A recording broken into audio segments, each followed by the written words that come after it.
Today we're looking at limits at infinity.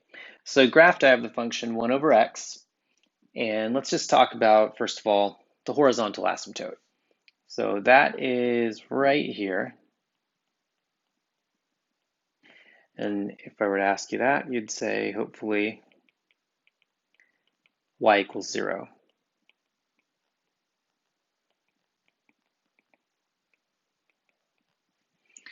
Okay, so the question there would be, what determines a horizontal asymptote? And if we look at the fraction 1 over x, that's really what we're going to think about when talking about this horizontal asymptote. So as x gets, on the right here, if I'm looking at the function on this end, more specifically, we're looking at that as it goes really, really far that way, as it goes towards infinity. What is the graph going to do? Well, this green line, the graph, is going to get really close to the axis, and it's not going to cross the axis in this case, because if it touches the axis, that would make the fraction 1 over 0, which it's not defined there. So it's going to get really close, so it's going to tend to 0. So on the left, if we look at this, choose different color, I'm going to go this way. Same thing sort of happens. So we're going towards negative infinity.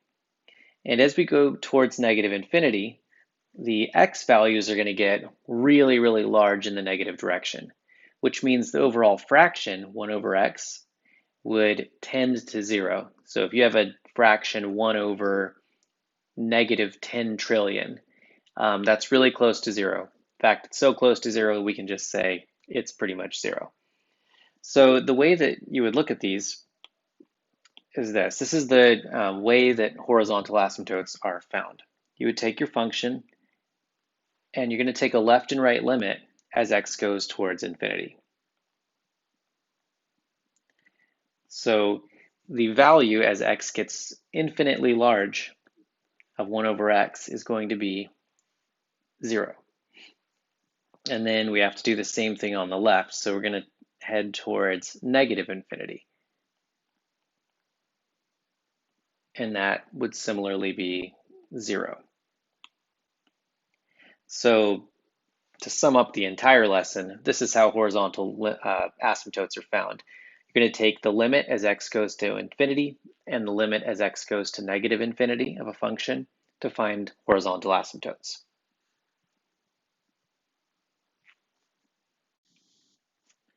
Okay, here's our first example. So we're not always going to talk about limits at infinity in the context of horizontal asymptotes. That's just one of the uses for them. It's one of the easiest examples to look at to understand what you're doing. So in this case, we're going to just find the value. Now, the questions will tell you either to find an asymptote or just it'll say find the limit. If it says find an asymptote, you're going to take the limit on the left and right, meaning heading towards positive infinity and towards negative infinity, but we'll do a couple later. Okay, with this one, I'm not going to plug infinity in. You'll never see me do that. In some textbooks, they show the infinity being plugged in for x. It's not really something you can do. In the books, they're just showing it as an example. So I won't even show that because it's not correct. Infinity isn't a number. So we're going to think about this and talk through it. And the answers will seem to appear out of nowhere because it's highly conceptual. So in the numerator, we have x squared plus 2. And if you think about plugging in an infinity into x squared, that would be infinity squared, which is some massive quantity, and then you add 2. Well, ultimately, the 2 isn't really going to have much effect at infinity. And similarly, in the denominator, x cubed, that's infinity cubed minus 9. It's virtually nothing compared to infinity cubed. So we can rewrite this whole thing as the limit as x goes to infinity of x squared over x cubed. Just take our leading terms. Okay, and we could cancel this Could cancel those. X, 2x's from the top and x squared from the bottom. But what we're going to do is just think about that. Which of those would grow faster? Well, x cubed would be infinity cubed. That's going to grow at a much faster rate than infinity squared. So at infinity, since the denominator is larger, this would tend to 0. And if I want to write the additional step, it might help it. So x goes to infinity of, if I cancel, x squared, you get 1 over x. And if we look at the graph of 1 over x, like we just did, you can see that it's 0. So this whole limit is equal to 0.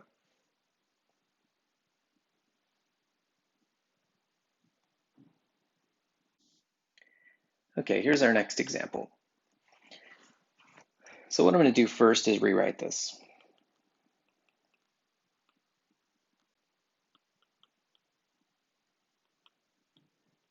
So x to the negative 2 can be rewritten as x squared in the denominator.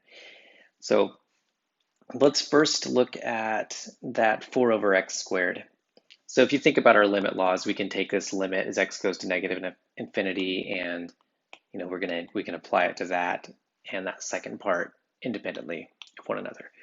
So in the 4 over x squared, if you were to plug in an infinity, you would have negative infinity squared in the denominator and 4 in the numerator.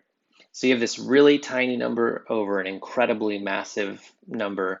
So at infinity, that's going to tend to 0. So you could rewrite this whole limit as the limit as x goes to negative infinity of negative x cubed. Okay, the next thing we're going to do is think about plugging in negative numbers into a cubic. So to be super clear, this is going to be x cubed, and after we plug in the number, then we apply this negative that's on the outside. So we're going to apply that negative last.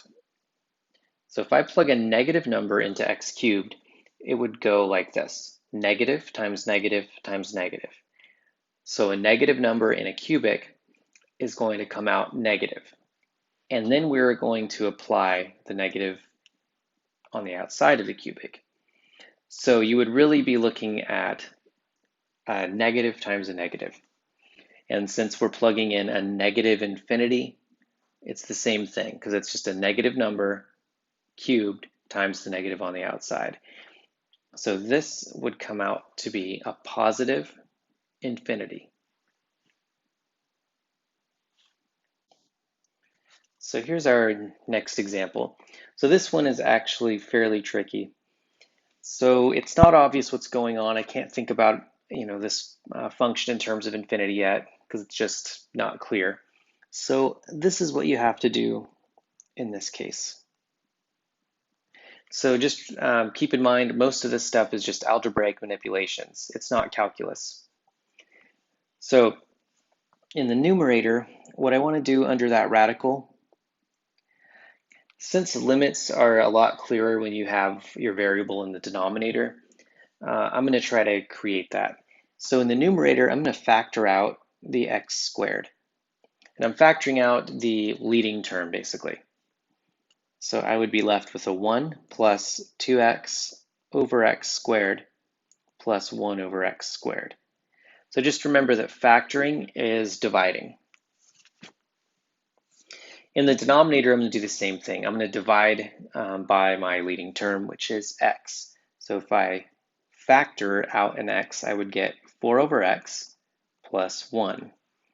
And if that's unclear, you can take a minute and multiply those back in to verify that it comes back to what it says in blue. In this step, just as a reminder here, change colors. If you have something like x squared and a y cubed, for instance, in a radical, I can separate this radical to be x squared times, under the radical times y cubed under its own. And then I could take the square root of this x squared, so x times square root of y cubed. Okay, so in this next step, that's what I'm going to do. Okay, so I'm going to take the square root of this x squared, which is x, and then inside the radical I have 1 plus 2 over x squared plus 1 over x squared. And in the denominator, let's leave it like that. So now I have to go and talk about something else here. So when I took the square root of x squared, I took out a positive x. But when you take the square root of something, it's going to be plus or minus. So the question is, why did I take out a positive? And that is because of this fact. This should be taught in Algebra 1, but it's not. This is because the square root of x is actually a piecewise function. It is the same thing as the absolute value of x. Because if you take the square root of x, you get plus or minus x, and plus or minus x actually defines the piecewise function, the absolute value piecewise function. So you use x if x is greater than or equal to 0, and you use negative x if x is less than 0. Okay, so this is like actually the definition of the absolute value function. So if I'm looking at this part here, I'm looking at these domains. So if x is greater than or equal to 0, I'm going to use the function x. Okay, so if we look at our function, what type of thing are we plugging in? Well, going back to this limit, we're plugging in this infinity. So infinity is definitely a positive number greater than or equal to 0. Well, it's not equal to 0. So that is why we are taking out the positive x. It's because we're plugging in a positive infinity. Okay, next step. We're going to cancel these things, choose different color, cancel these x's. And now we can look at each part of this. So if you think about each part, we have all of these variables in the denominator, which makes it easy. If we think about 2 over infinity squared, that's going to tend to 0. If we think about 1 over x squared, 1 over infinity squared, that's going to tend to 0. And I just noticed there's a little thing I left out. There should be an x with here. Let's add 2. Okay, so those two fractions would go to 0. 4 over x would also tend to 0 at infinity. So then you just have this limit as x goes to infinity of the square root of 1 over 1, which is just 1.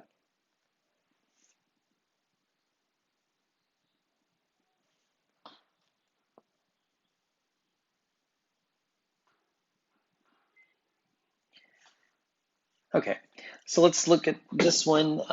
This is a different type of example. I tried to choose ones that were all pretty different. So when you're evaluating these limits, you have to make this obvious. So this is what I would do with this one. Just to make it really clear that I know what I'm doing. I am actually going to use polynomial long division.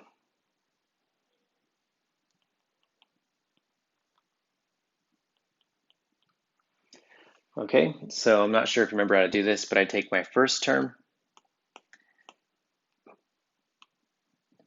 right here and I divide it by the first term here.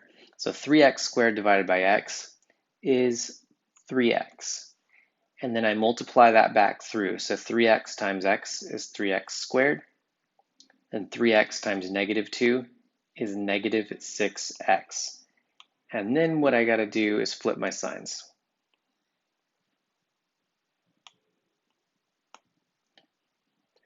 Then I combine these. So this will be 7x. And we just repeat that process until our result in our bottom line is 1 degree less than our divisor.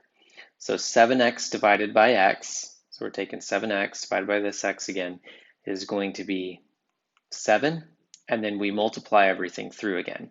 So 7 times 7x, 7 times -2.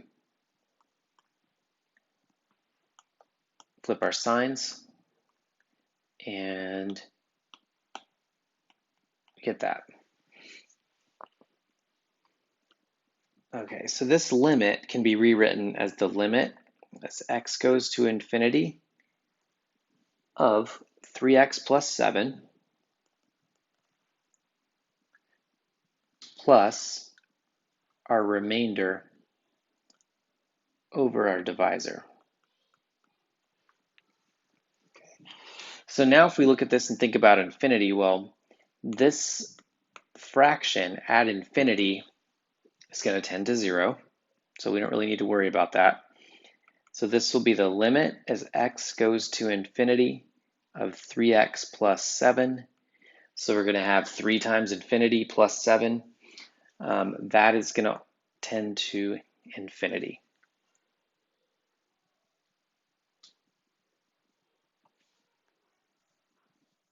Okay, so this last topic is relatively short. And so this is now about infinite limits and vertical asymptotes, whereas the last part was about limits at infinity and horizontal asymptotes. So we're just going to look at this function, answer some questions about it. So is this function continuous for all x? And this upside down ax means for all x.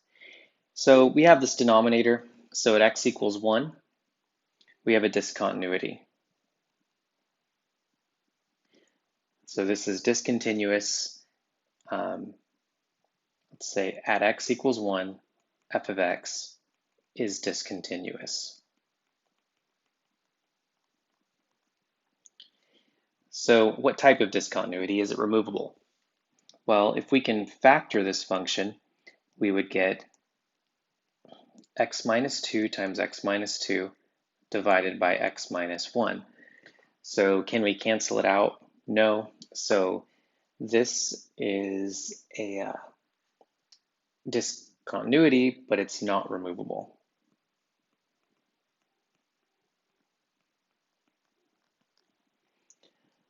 So the question is, what's happening at x equals 1? Well, just from previous classes, we know that that's a vertical asymptote.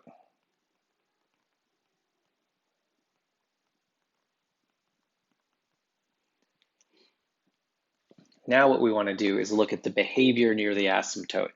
So to look at behavior near an asymptote, we're really looking at the limit as x, I wrote it right down there. So we're going to look at this. So we're going to look at numbers close to 1 on both sides of the asymptote. So what does this equal? Well, if we plug in numbers slightly less than 1, like 0.99, what kind of number would we get out? And if we, right here, if we plug in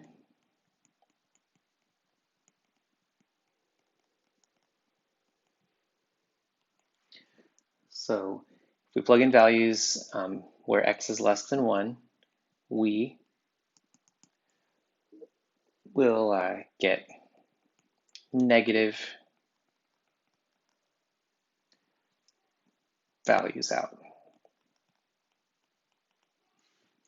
So if this happens and we do this, then the limit,